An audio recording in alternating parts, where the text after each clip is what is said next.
character of Rey. Now, Rey was actually a character that I really liked a lot in The Force Awakens and in The Last Jedi. I wasn't as big a fan of the way that they took the character in The Rise of Skywalker, not just the revelation that now she's a Palpatine, but just how she was portrayed reacting or not reacting to certain things in general. And so I wanted to tell a story that would be kind of like a Rey, a Star Wars story, but not necessarily a story with her, but a way to complete a portion of her story that I felt was skipped over and wasn't really filled out the way it should have been. For me, at least, I always felt that there was a bit of a disconnect in the Rise of Skywalker between, her losing her literal soulmate, her other half in the Force, this other half of her dyad, and then going from what should be this heartbreaking, crushing moment to just, oh, I'm Rey Skywalker, and just being done with that. And so I wanted to tell a story that would show that transition of her, and also kind of, justify more than what was in the movie, her taking on the name of Skywalker. So with that being said, here is, for lack of a better term, Rey, a Star Wars story. So we start after the defeat of Palpatine on Exegol, but before the burial of the Skywalker lightsabers on Tatooine. In this time, Rey has secluded herself on the wasteland world of Thana. Thana was once the site of an ancient Jedi monastery, but has been abandoned for eons. The planet is now populated only by small clans of scavengers, farmers, and raiders. Having yet to build her own lightsaber, Rey is wielding both the Skywalker Legacy lightsaber and Leia's lightsaber. She's mourning the loss of her other half in Ben Solo, half of her dyad who died, reviving her. The Resistance has no knowledge of her location. Instead of helping them rebuild the galaxy, she's become a recluse in the aftermath of the Battle of Exegol. Also, since that battle, she's become partially cut off from the Force. She blames this on the death of her literal soulmate. In a moment that shows both her current mindset and reflects on how far she has come, she stops a young Twi'lek scavenger girl from a nearby village from stealing Jedi artifacts from the monastery Rey is hiding in. She realizes that while this artifact is sacred, that this young girl is facing another hungry night, so she gives her food in return for the artifact. Then, after kind of a little bit of establishing period to show her secluded schedule, her how she feels empty, like she is this part of her that is missing. We then see her try and rescue this little girl and her family in a scene that's reminiscent of a Mad Max film. She has to fight off a group of raiders who have taken this young girl and family. Leaping from one vehicle to the next, she takes out these raiders and their vehicles one by one. Unfortunately, she's unable to save them. The parents are killed, and the daughter is used as a hostage by the raiders to escape, along with several Jedi artifacts. Before they're able to escape and fly away, Rey manages to throw the cloaked binary beacon from The Last Jedi into the cargo bay of the freighter, and thus she hopes to track them down and save this little girl's life, as well as the Jedi artifacts. Rey tracks the raiders to the buyers of these artifacts to the planet of Dinan, a First Order holdout in the Inner Rim, an urban planet laying on the intersection of two trade routes. The First Order is facing an uprising of resistance forces and civilian armies. She finds the raiders in the middle of their transaction with their buyers, who turns out to be the First Order Commando's Stormfront Squad. Stormfront Squad is the successor to previous commando squads in the galaxy, such as Delta Squad, Clone Force 99, Scar Squad, and Inferno Squad, composed of TX-2032, an assault trooper, First Order loyalist through and through, played by Eiza Gonzalez, TX-4713, the sniper, an impulsive hotshot played by William Moseley, TX-8598, the jet trooper and pilot, played by Zoe Deutsch, the youngest member of the squad and a former ingenue who's become jaded and cynical in her service to the First Order, and TX-3396, played by Ishan Dave, a sociopathic soldier who specializes in short-range flamethrowers and bladed weapons. Led by Agent Javeth, a First Order Security Bureau agent played by Jacob Anderson, they carried out covert missions for the First Order both in its rise and in its reign, and now they seek to hold off the collapse of the First Order through any means necessary. As a way to weaken the New Republic, Stormfront Squad is composed of children stolen from key New Republic leaders in an attempt to demoralize the New Republic, make it harder for them to kill First Order soldiers, knowing they could be killing their own children, and to steal away those who would have otherwise served the New Republic best. Stormfront Squadron is looking for something that will allow them to access a portal on a secret world they have found, a way into the world between worlds. None of them are knowledgeable in the ways of the Force, but they believe that if they find the right records of the right artifact, that they will be able to access the world between worlds and use its power to either stop the fall of the First Order in the past or revive its glory in the present. Rey realizes that she may be able to use the world between worlds to go back in time and save Ben. She resolves to infiltrate the First Order's base on Danan and retrieve the coordinates for the planet hiding in a portal to the world between worlds. The only problem is that she'll have to either take on the entirety of the First Order forces all at once, a nightmare considering her weakened connection to the Force at the time, or sneak her way through the battle without alerting anyone to the presence of the Last Jedi. She manages to sneak through the battle, narrowly escaping notice multiple times using the skills she learned climbing through Star Destroyers as a child. She uses a mind trick to send some Resistance fighters away from her location, but shows no mercy to the First Order stormtroopers she encounters, finding quick, brutal ways to take them out. She believes nobody has seen her, but two members of Stormfront's squadron, the sniper and the jet trooper, notice her killing First Order stormtroopers with her lightsabers and notify their leader. She manages to sneak into the base and finds a computer terminal, but before she can retrieve the coordinates, she is ambushed by Stormfront squadron, and in a quick fight she is knocked out before she is even able to ignite her sabers. Agent Jabeth realizes that they will not need to open the world between worlds themselves, as now they've captured a Jedi, and can threaten to kill the little Twi'lek girl the Raiders captured to coerce her to open the portal for them. Suddenly, they become aware that Rey is no longer subdued where they left her. In an attempt to take what she came for and save the girl, Rey leaps from the shadows with her lightsabers and engages Stormfront squad in open combat. In a fight of 5-1, she may have been able to hold her own well enough, given she is a Jedi, but given that they have a hostage and her connection to the Force is limited, the situation becomes hopeless. Before she can rescue the girl, the jet trooper flies away with the Twi'lek, and in a moment of rage, she taps into the dark side and beheads the bladed killer between her and the computer terminal, retrieving the data stick that will lead her to the world where she can find the redeemed Ben Solo. Stormfront Squadron becomes somewhat divided in their loyalty due to both the struggles that the First Order is going through and the death of their comrade.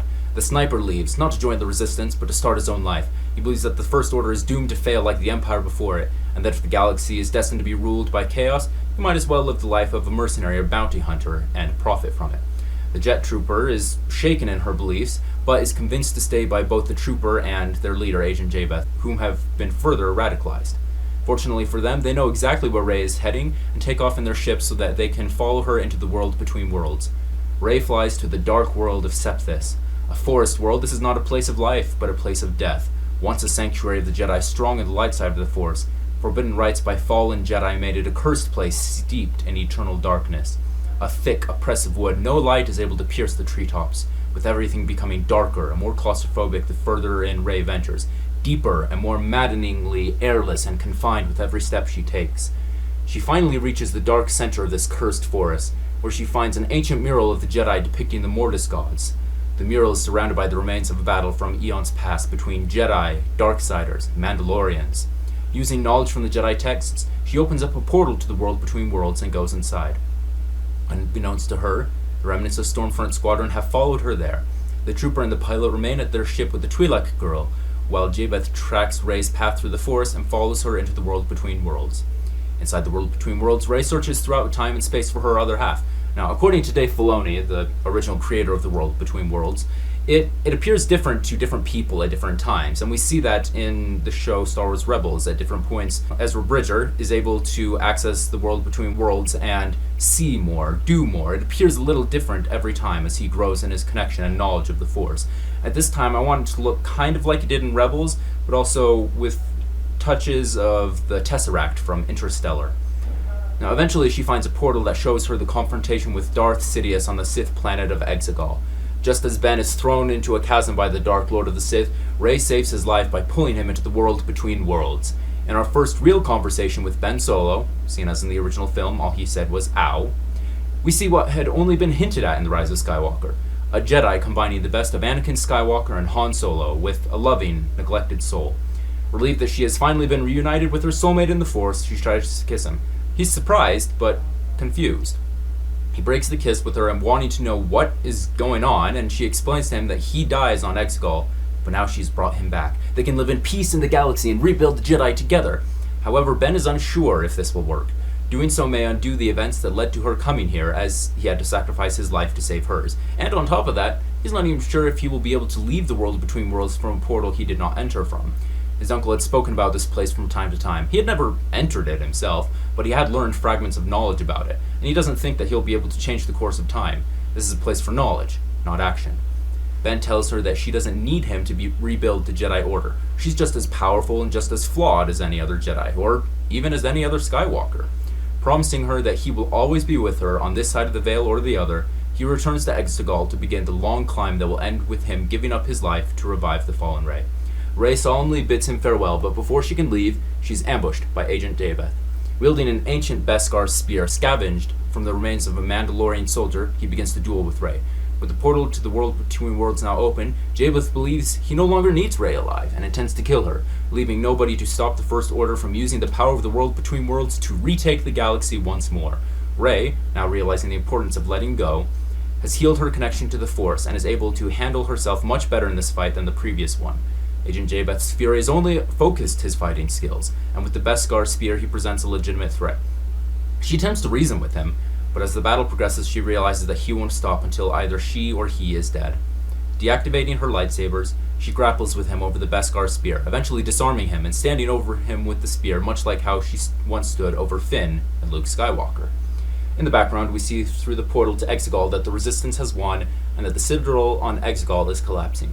Stating that he would rather die with the Final Order than be executed by the Resistance, he tries to hurl himself through the portal, but is killed by the attempt to leave through a portal he didn't come through. Before Rey leaves the world between worlds, a glowing golden light appears before her, descending from above. A final gift from Ben, she's found a golden kyber crystal for her to use in the creation of her own lightsaber.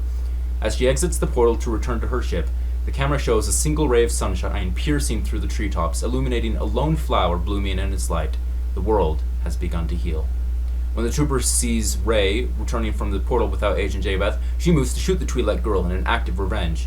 The jet trooper dies in front of the shot, wounding herself but still managing to fire off a volley of return shots. The trooper takes their ship and escapes to lead the First Order remnants through uncertain times. Rey comes across the wounded, dying jet trooper and the Twi'lek girl. Seeing the Twi'lek girl mourning the apparent imminent death of her savior, she heals the wounded soldier. Touched that somebody she had been taught her whole life to see as the enemy would heal her, she realizes that the First Order has always been feeding her lies. The three of them leave the planet and return home. The Twi'lek girl is reunited with extended family on Thana, while the jet trooper and Rey go to Agent Kloss to tell the Resistance leaders everything that the jet trooper knows about the First Order and help end the war as soon as possible. Rey, also on Agent Kloss, will use the Jedi texts, her staff, and her new kyber crystal to create a new lightsaber. The film ends picking up after the Rey Skywalker scene, with her creating a new Jedi Order in the ruins of the Jedi Temple on Coruscant.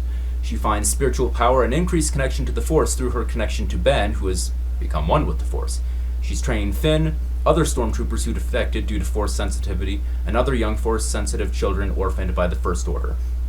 So yeah, that's my pitch for this Rey Skywalker standalone film. I wanted to kind of close some, bridge certain connections that I feel were skipped over unnecessarily in The Rise of Skywalker, and do a bit more to explore her character, showing her struggle with the dark side. She's always had a strong affinity for needing and wanting connection and family, and showing how far that could take her down the dark side, being willing to kill in cold blood or do anything that could risk, unraveling the universe potentially just to get someone she loves back.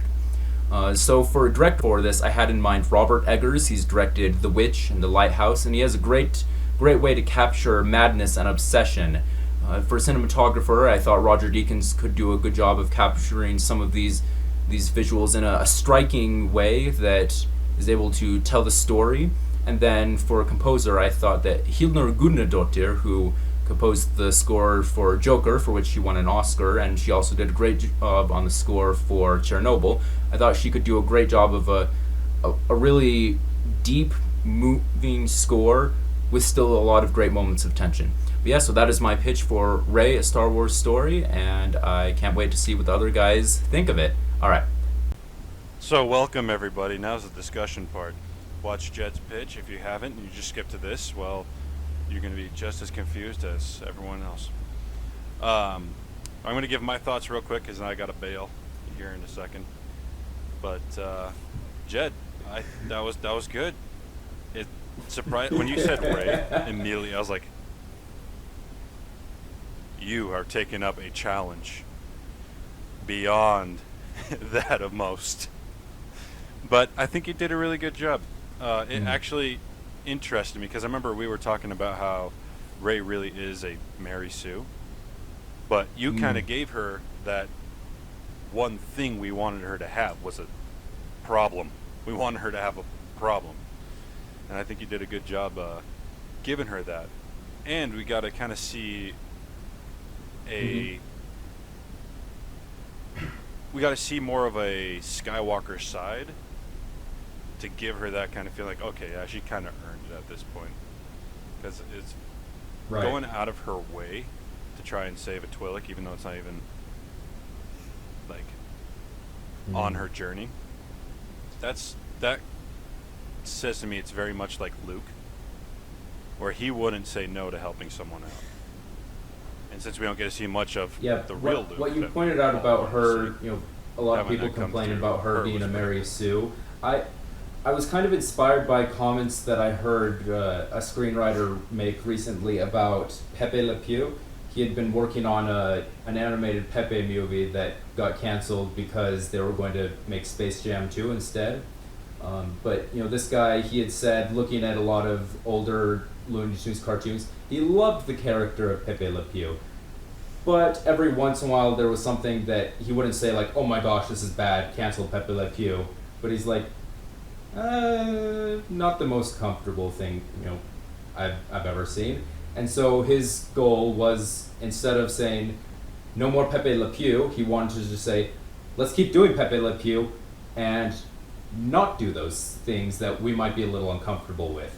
And so my goal here was, knowing that a lot of people aren't a big fan of the character of Rey, just do the things that people do like about her and don't do the things she doesn't. It doesn't need to be complicated.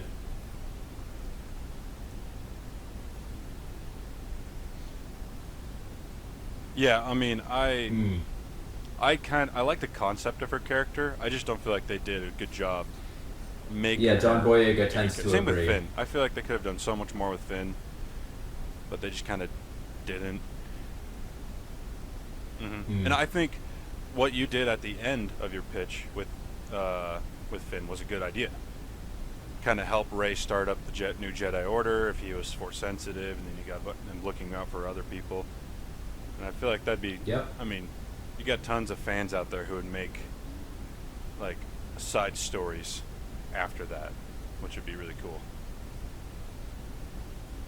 But pretty much what I got. I really like the special forces for the First Order. Like, I'm a huge fan of Clone Commandos. What's it gonna you'll be? See, audience, Find out later. in the next Arc pitch stop. Troopers. How much? Alright. Yeah. Is that Arc it? Troopers. I mean, that's all he's going to give you. You get the pitch later. Oh, okay. That's next time. Well, So- I'm excited. I mean, That's cool. yeah. No spoilers. Me too. I was excited writing it. I had to shorten it up a little because otherwise it would have been too long.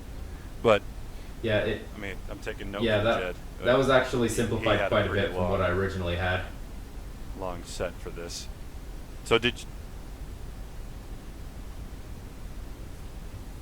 that's kind of what I figured because you and I were talking about It was mostly fleshing out I'm the kind of Stormfront curious squadron, to actually. what the full thing is. Which, by the way, people in the comments. Ooh.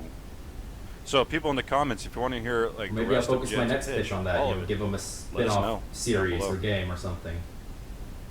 We should make a The game would be cool. Yeah. You can play as one of the Padawans in Rey's Jedi Temple. Yeah. Kind of like Jedi That'd Academy. be kinda cool. But for a new generation. Yeah. That could be fun. That could be fun. I mean, they did just recently trademark the name Skywalker Academy. Insiders are saying it's Yeah. probably just for a new clothing line, but I mean, I'd be down for a series about her Jedi or about Luke's Jedi or something like that. Yeah. I'd be more down for Luke, but I mean, I We would know- settle for I, Rey. I think we know more interesting things about it. Yeah. With Rey's, it's just she starts the Jedi, and we don't know anything else. Yeah. Yeah. That's true. And if like they kind of do your thing where she's not like very powerful anymore, because I don't know if that's canon or not. It wasn't, no one really touched on it. I just decided it would be a good way to kind of explain why a bunch of stormtroopers would be a good match for her, but also kind of give her something to grow with, say like, oh, she thought she was weakened because because half of her soul died, or I don't know, they didn't explain the died well. I don't know what it means. Right. Right, but really the reason why her connection to the Force has waned is because she is holding on to the past and not letting go like the Jedi are supposed to. Yeah. Gotcha. Yeah, I kind of like that. It makes her more interesting, like 1,000 times, rather than I'm gonna kill my grandpa because he killed my parents. As opposed to before, when she was just going to kill him, even though she didn't know that didn't change anything. Well, and also Yeah. the Yeah. fact that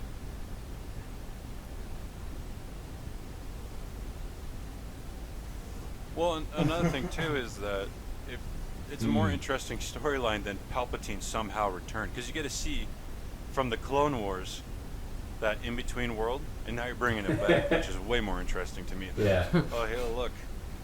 Oh, I probably shouldn't say that on camera. And even then, like, Prune Face is back. I did want to I bring was gonna Ben say the Solo robot back, chicken, but I mean, there have been a lot of people after the Rise of Skywalker had come out, people saying like, oh, Rey needs to go into the world between worlds because that's where Ben's Force Ghost is, and she'll bring him back to life, and they'll start a new Jedi together. And I'm like, first off, that's not how the world between worlds works, and that's not a very Star Wars thing to say. Oh, you're sad that someone died? Well, it's a good thing they're not dead anymore, because it's about like learning to accept the past, move on, all that stuff. And so I kind of wanted to take an element of what some people have been wanting to actually see Ben Solo, but I thought if we bring him back, it has to be to say that he can't come back. He has to be the one to say it. Yeah. Right, we're not Marvel. Yeah. Well, unless We're not Marvel. still counting Sidious's death, which Right. in this Well- version we are. Right, we'll bring back the bad guys. No one's sad that Palpatine is dead. Yeah. Hopefully they're used well when they're brought back. Like Maul was used well, Yeah. Palpatine less so. Yeah. Yeah. It's one of those things that is a little bit difficult trying to figure out. Right, because a lot of people are sad that like Padme died is part of the tragedy of Star Wars, and you can tell stories to make that a little more palatable. To say like, oh, but Leia has some dresses of hers and she has a connection to her mother. Or you can tell stories to make the pain even more worse, to make us fall in love with Padme more, and be like more sad that she's gone. But you can't tell a story to say, and then she got better, because that goes against what the story is. Yeah. Right. No, I can't disagree with that. Although, I do gotta say they did a good job with Right. Anakin in that area, where it's just like, you get to see his whole life all the way through, and the fact that he's Right. lost like You can everyone. you can he loves. recontextualize and And then Darth reframe Vader's so things, powerful but you because he can't hates just himself. change things. I mean,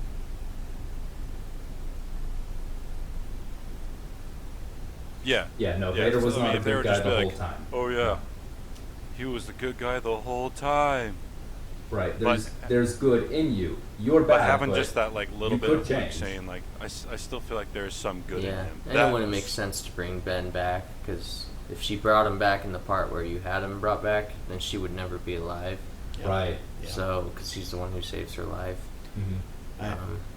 I mean, I gotta be honest though, I was half expecting you to say that he got her pregnant No, when he put his hand on her belly That would and be he pretty used the midichlorians to create life. No, I wasn't going to go that far because, like, while I don't love the idea of killing off the last Skywalker, I still wanted to respect the story that was there and just do Yeah. my best to engage with it. Gotcha. Right. I mean, one possible loophole, I guess, in that theory, is Rey could just go through the portal in that time and not just grab Ben, but wait until she leaves his body there and then heal him with her restored power.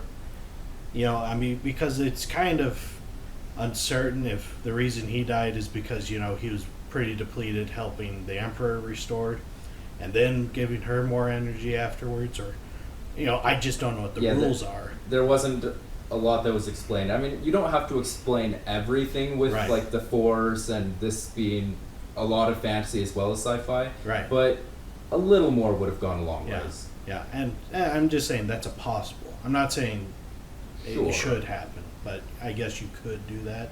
Mm-hmm. But I rather like the way you did it.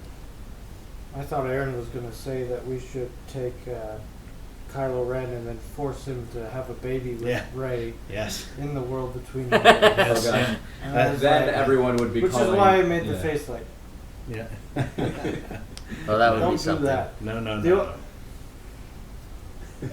Right? I have a comment, but I can't All say right. it on camera. We'll See ya, we man. look forward to However, your I Art do Trooper gotta pitch. go, so I will peace out. See you guys later. That was rude. Thank you. Like, comment, subscribe. Rude in the most loving way possible, right? Yeah.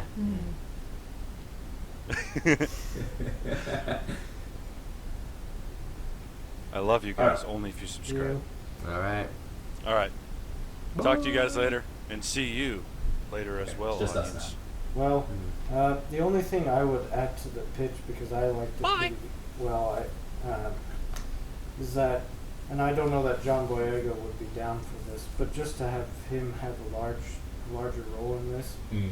to tie up those loose ends, like you were saying, and you do at the end. But I was feeling like, he'll be running around looking for her, even if she wants to be a recluse. And him Yeah, saying, he's gonna be going to every world he can. Ray! screaming, Ray! Let's kiss on the megaphone. Ray! Ray! It'll be like that obnoxious lady in Jurassic That's Park not 3. a very good idea. What's not a very good idea? Then a Rancor comes out. and he's like, Ray, I never told you. I am force sensitive or whatever he is. Whatever it is, yeah. And then, he's like, you need to train me. And she's like, I'm not even connected to the Force. And just to have him involved in another Well, sense, because he Maybe like a holographic message at the beginning where she basically shows that she's avoiding him, saying like, no, I can't do that. Hold You'll on. find someone else. We already saw this in the Lego Holiday Special.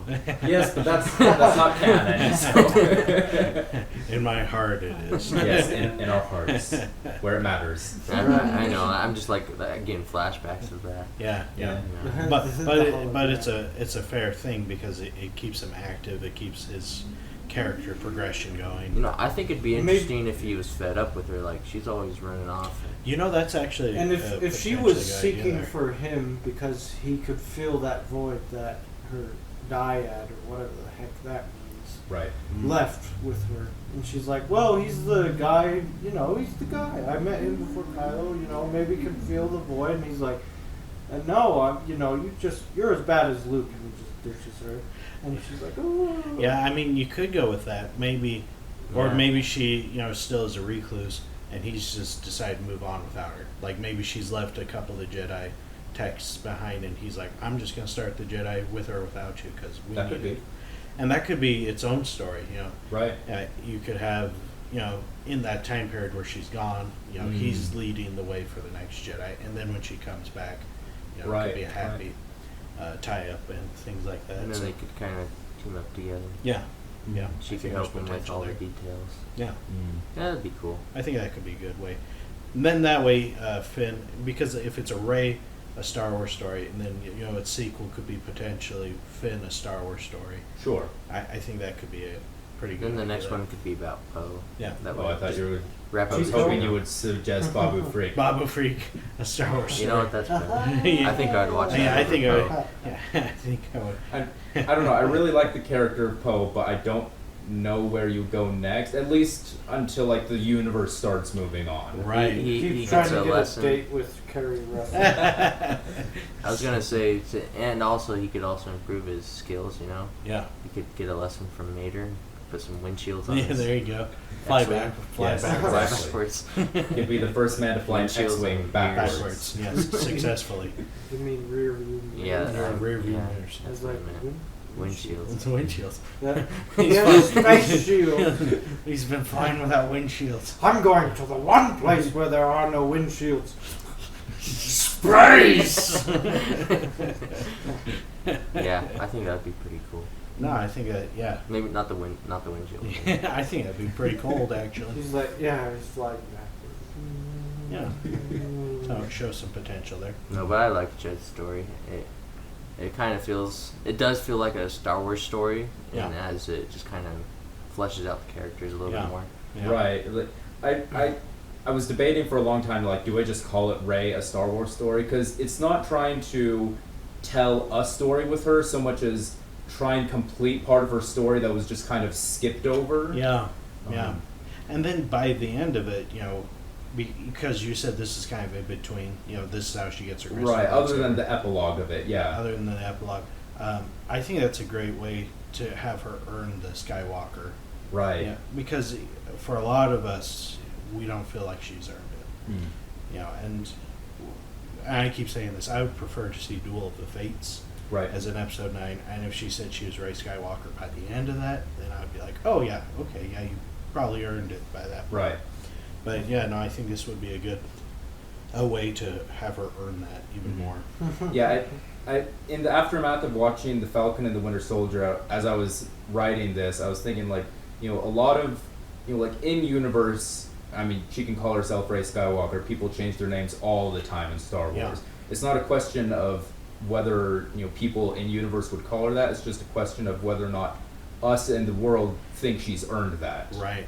And Right. so my goal wasn't necessarily to show like, oh, how awesome and super cool she is, but just, how she has struggled just as much as any of them, or at least as much as you can tell in one story. Yeah. Well, without changing where she ends up before she says Rey Skywalker, and trying to kind of show how she doesn't feel like that's her, but she gets told that by one of the Skywalkers. Not just, I'm going to nod in the distance. Yeah. Yeah. Oh, she was nodding. She They could were, also- they were nodding to the old woman behind her. Yeah. It's like, yes, she's crazy. You get out of Get here. out of here. Yeah, the Duel of the Fates version of Rey Skywalker would be more amusing. She's like, who are you? Rey Skywalker. I'm behind you. Oh. Right. Yes, for those of you who don't know, Duel of the Fates was the original version of Episode 9, written by Colin Trevorrow. He was going to direct it, and towards the end of it, Kylo Ren cuts out her eyes, and so she's blind, looking around like, where are you? I'm Rey Skywalker. Rey Yeah. Skywalker over Yes. here. She's like talking to the camel. Mm. Rey Skywalker. I'm behind you. Oh. Oh, Rey Skywalker. I mean, Still yeah, behind you. She's kind of like the Star Wars species Miraluka, where they're born without eyes, but they're all strong with Force, so they just see with Force. Which, no, they are in canon. I think there's only one in canon so far, but it would have been an interesting idea. Yeah, no, I agree. And it just would have added to the character. But with what you did with what is in universe, I think it was a good way to wrap up her story, or even begin her next adventure. Right. Depending on how you look at it, but yeah, it just would give rest and ease. Because even with and for those who haven't seen Bad Batch season 2, I do apologize, or sorry, episode 2. There's some in episode 1. There's a moment where Omega, shoots and hits the blaster perfectly, and already we have theories. Why is she able to do that? And I feel like we're going to have a pretty direct answer where It's with the Rey, Force. it's the Force or whatever. Mhm. With Rey, we're like, oh, why is she so powerful? And there was never a very satisfied answer to that. You couldn't please everyone, of course, but Right. this is what I would like to call thinking ahead. Mhm. And that was something I think the sequels could have done a lot more of. Is Sure. thinking ahead, how this can connect to the next story or whatever it is. Yeah, like if she was just some girl, then I would have trouble believing that she was as powerful as she was. Being told in The Last Jedi, oh, it's because the Force is trying to balance out Kylo Ren. Not the greatest explanation, Yeah. but I can buy it. Sure. Then being told, oh, it's because you're Palpatine, I'm like, but but she was nobody. Is like, you know, Yeah. from a lore perspective, it would explain why she's powerful. I don't like it just because of the way it came into the story. Yep. And so I was kind of thinking we could do something kind of like how they, kind of like how they've treated midi-chlorians in Star Wars now. They're still a thing. It's just the closest we'll get to referencing them, we'll be talking about like an M count or something Yeah. like that. And Yeah. so she's still Palpatine's granddaughter, but now she's powerful because half of her soul is part of the Force. Yeah. Yeah. Yeah, everything Jed said of the progression of just the simple thing of why is Rey powerful. It proves what Bob Iger said. I think it was in his autobiography where he said, "Yeah, we really were trying to get those movies out there before we even, really stopped and said, wait a second, just because we have the power to do it, should we do it this quickly?" Yeah. That was a nice moment of him to kind of take the blame on that and said, yeah, I just wanted to make movies real quick. And granted, they made a lot of money. Yes, they but did. they probably would have made just as much money if they had thought things out and waited longer. Yeah. Yeah, and so that is something I appreciate, and that's something we all recognize is the progression from one film to the next. Not so good. I think they would get a lot more money though, because the merchandising would go a lot higher. I think because people would like the shows, But yeah, and it'd go from just like, oh, it's an awesome movie, and then a couple weeks later, like, oh, but it had so many flaws, Mm. And but like if it was a legitimately good story that was told, like how Marvel has that good Right. continuity, Yeah. people are gonna buy their merchandise until the end of time, for Yeah. those Well, movies. Not as many just because people, younger generations aren't buying merchandise anymore, so eventually no one's going to be buying Okay, merchandise. I'll be buying the Right, merchandise. we will, but eventually Yeah. we're going to be dead and all the kids are going to be playing Marvel video games instead of buying Marvel. Well, Right, well, video games. They'll have right. superpowers. Well, and Sure. video games have their own merchandise. You Right. can buy the Mhm. digital stickers and all that stuff. Yeah. So it will live on. It'll In just some be, other form. It'll just be a different form. Yeah. Right, yeah, merchandise, if that be video games or whatever. Yeah. Mhm. Whatever that is, people will buy it. Right. And it's true. If the stories were, more thought out, because they had a lot of good ideas. Mhm. I think we can agree with that. There was Yeah. a lot of really well good ideas, but they just didn't think it through. Right. Yeah, and one of the things I've always thought, personally, I wasn't the biggest fan of the prequel Ooh. films, but okay, well, It's a gift. yes. But it is a continue gift. with your prequel Yeah, thought. That I was got me gonna say, like, interested. I wasn't the biggest fan of the prequel films. I do like Revenge of the Sith quite a bit, but overall the three didn't work for me. But I always loved the ideas, especially how they were fleshed out in further games and shows and Yeah. books and comics and Yeah. there's Yeah. so much stuff in that era.